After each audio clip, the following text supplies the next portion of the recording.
Good afternoon, everyone. I'm joined today by the U.S. Attorney for the Southern District of New York, Damian Williams, and DEA Administrator Ann Milgram.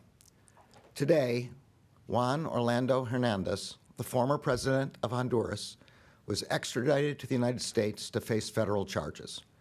Hernández is charged with participating in a corrupt and violent drug trafficking conspiracy to facilitate the importation of tons of cocaine into the United States from 2004 to 2022. As is charged in the indictment, Hernández abused his position as President of Honduras from 2014 through 2022 to operate the country as a narco state. Hernández is alleged to have received millions of dollars from multiple drug trafficking organizations, including from the former leader of the Sinaloa cartel, known as El Chapo. In return, drug traffickers in Honduras were allowed to operate with virtual impunity. We allege that Hernández corrupted legitimate public institutions in the country, including parts of the National Police, military, and National Congress. And we allege that Hernández worked closely with other public officials to protect cocaine shipments bound for the United States. Those officials included his brother, Tony Hernández, a former Honduras congressman who was convicted in 2019 in the Southern District and sentenced to life in prison. Because of these alleged crimes, communities in the United States suffered, and the people of Honduras suffered. As you will hear shortly in more detail from the U.S. Attorney for the Southern District of New York, these charges are part of a years-long investigation of criminal drug trafficking organizations and their infiltration of the Honduran government. So far, this investigation has led to the conviction of numerous Honduran drug traffickers who are responsible for the importation of over 500,000 kilograms of cocaine into the United States, as well as dozens of foreign murders. Drug trafficking fuels violent crime and addiction, it devastates families, and it ravages communities. The Justice Department is committed to disrupting the entire ecosystem of drug trafficking networks that harm the American people, no matter how far or how high we must go. As the DEA administrator will explain in more detail, today's charges are part of our broader efforts to disrupt the activities of the most violent and extensive drug trafficking organizations and gangs. The Justice Department is taking a comprehensive approach to protecting our communities and our country from violent crime and from the scourge of deadly drugs. We will work to support the communities most impacted by drug addiction and abuse.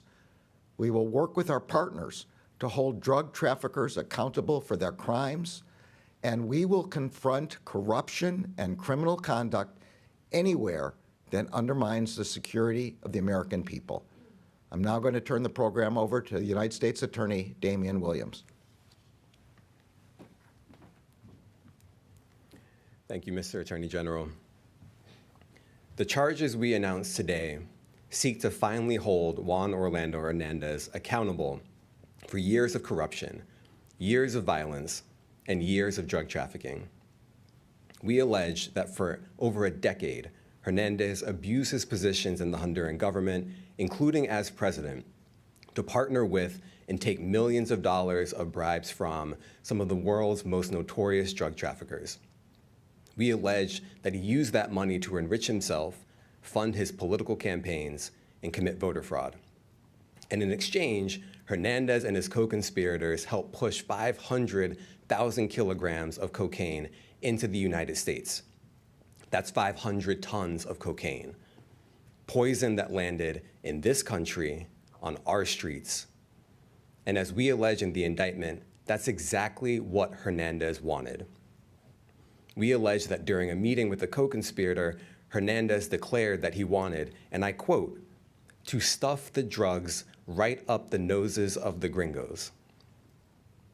This arrest is our answer. It is the culmination of many years of extraordinary work by my office and the DEA.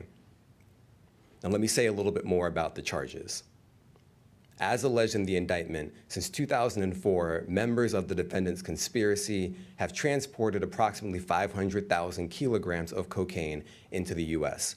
And we allege that the defendant's organization protected their cocaine distribution network with guns, violence, and murder.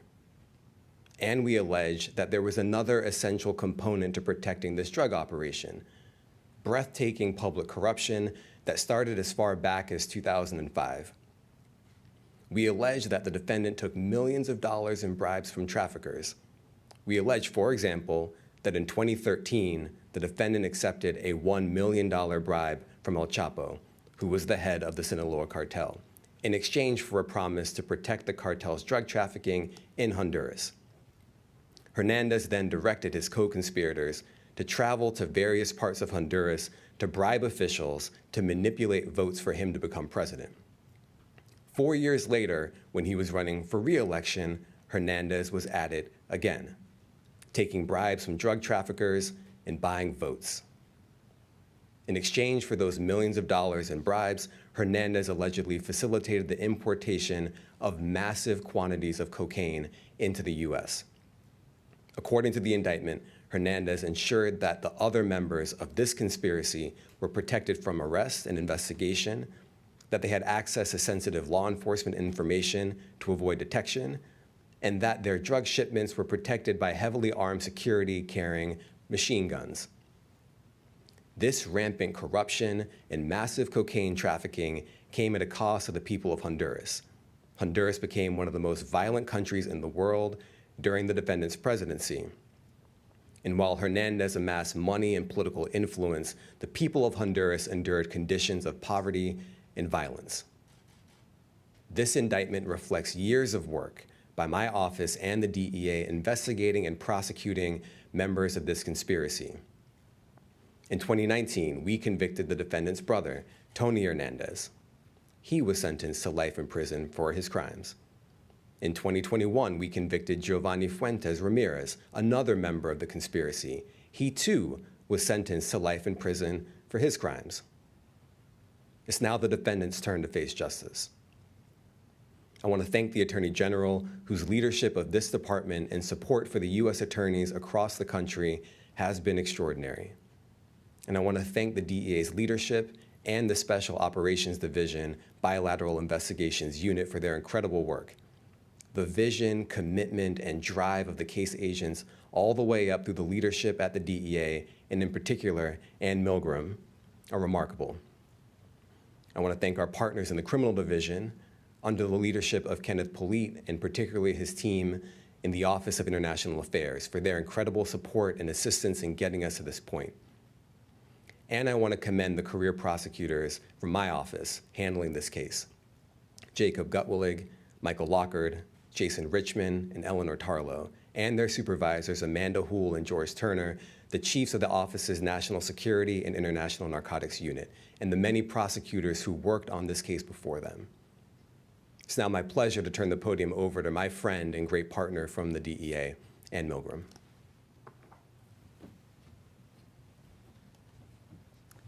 Thank you, Attorney General Garland and U.S. Attorney Williams. This case should send a clear message to any foreign leader who corruptly abuses their power to support drug cartels. If you take drug money for your election, if you accept drug cartel bribes, if you traffic deadly drugs, if you protect criminal drug cartels, if you turn the power of the state into a violent drug trafficking machine, if you allow violence and murder to flourish at the hands of the cartels, then the DEA will stop at nothing to hold you accountable for your crimes. If you think you can hide behind the power of your position, you are wrong. The United States is in the midst of an unprecedented and devastating overdose epidemic. Every 5 minutes, an American is dying of a drug overdose. The vast majority of the drugs that are killing Americans are not homegrown. They come from abroad.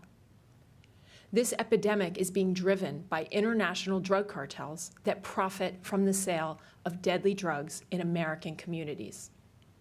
Today, the Department of Justice has unsealed charges against Juan Orlando Hernández, the former president of Honduras, for drug trafficking and weapons possession. Hernández campaigned on a simple promise to the Honduran people, that he would clean up political corruption and fight drug traffickers. But in reality, the indictment alleges that Hernández did the opposite. It alleges that he used the presidency to join forces with some of the largest and most violent drug trafficking organizations in the world. It alleges that Hernández used drug money to finance his political rise. And once he was elected president, he used the government of Honduras's law enforcement, military, and financial resources to further his drug trafficking. The indictment alleges that Hernández personally profited from cocaine sales, that he was personally involved in covering up Honduran drug trafficking schemes, going so far as to ensure that certain co-conspirators who he trafficked drugs with would not be arrested or extradited. The indictment alleges that Hernández repeatedly accepted bribes from cartel leaders, including a $1 million bribe from El Chapo, the head of the Mexico-based Sinaloa cartel. That was prior to Chapo's conviction on drug trafficking charges in the United States. Sinaloa is today one of the 2 Mexican criminal drug cartels responsible for the fentanyl flooding into the United States. Thanks to the outstanding work of DEA agents, intelligence analysts, and other DEA employees, Hernández will now answer for his corrupt and violent acts. I want to thank all of the incredible men and women at DEA who worked tirelessly on this investigation, and in particular, DEA's Bilateral Investigations Unit at our Special Operations Division, which has led this investigation for many years. I also want to thank our Honduras Country Office and our New York Field Division for their important contributions to this effort. DEA is incredibly grateful to the Southern District of New York for their exceptional work on the prosecution of Hernández. I am personally grateful to U.S. Attorney Damian Williams for his leadership on this matter and for our strong continuing partnership. DEA is also grateful to the Attorney General and the Deputy Attorney General for their support, to the Office of International Affairs in the Criminal Division for their assistance with the extradition, and to the new administration in Honduras for its support of this extradition. Across the world, DEA is working to identify and dismantle the drug trafficking networks that are responsible for the deadly drugs coming into the United States. We will relentlessly pursue anyone, drug traffickers, money launderers, and heads of state who threaten the safety and health of the American people. Thank you.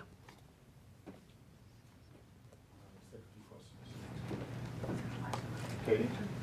Has the department seen a change in the amount of drugs coming into the United States since it began this campaign to crack down on this particular trafficking ring and the former Honduran government officials? And then related, any thoughts on the current leadership? Have we seen yet any improvements to the kind of corruption that we saw previously, the kind of corruption that's been driving people to leave Honduras? So I'm going to flip this question to the DEA administrator. I'll speak just for a moment on the question of have we seen a change in the trends. The course of conduct alleged in the indictment is from 2004 to 2022, and so the answer is, these charges were just brought recently and extended to earlier this year. So we track trends regularly, and we'll continue to do so. But at this time, it's a very recent charge. First, if I could, for the DEA administrator, and then Mr. Garland, I have a separate question. But bringing charges like this, do you have any concerns that bringing charges against a former president could further deteriorate relations with DEA in Latin American countries? DEA's mission is a very simple one. In many ways, it's the same mission that we had almost 50 years ago when we were founded, and that is to protect the safety and the health of the American public. Right now, 107,000 Americans, almost 107,000 Americans have died driven mostly by fentanyl and also by methamphetamine. So our role in this moment is to do everything we can to save American lives and to stop deadly drugs from coming into the United States. And as I said, we will pursue anyone who breaks the law and who is responsible, particularly the criminal networks who are responsible for what we are seeing in the United States today. And then if I could just for the Attorney General, a few weeks ago you said the department was beginning to look at possible war crimes involving Russia and Ukraine. Can you give us an update on that? And are U.S. prosecutors now collecting evidence of potential war crimes there? Just a minute, let me add one thing to what the administrator said. Look, in this particular case, the new administration of Honduras wants our help, and we are hopeful that honest administrations across Latin America will view our assistance in rooting out corruption, and particularly narco-corruption, will be to the benefit of those countries, to those administrations, and to their people. So I think there's no conflict between our doing this kind of work and having good relationships in Latin America. On the second question, we have now been in contact with the Prosecutor General of Ukraine, and we are assisting. They've collected a group of international allies to assist, and so we are helping in the collection of evidence and the preservation of evidence relating to possible war crimes. Yes, we are. Yeah, Mr. Attorney General. I'm not supposed to override my boss here. Mr. Attorney General, can you explain to us the Justice Department's strategy in appealing the district court opinion on the mask mandate, and why, for example, the government didn't seek an immediate stay? So the question of the stay, to start with, is a tactical strategy question, which is going to be resolved by the Solicitor General's office and the litigators. The reason for appealing is we believe that CDC has clear statutory authority for the mask mandate, and the CDC has assessed that it is necessary for the health of the American people, particularly the traveling public. That's our explanation for why we're appealing. Thanks, everybody. Thanks, everyone. Thank you.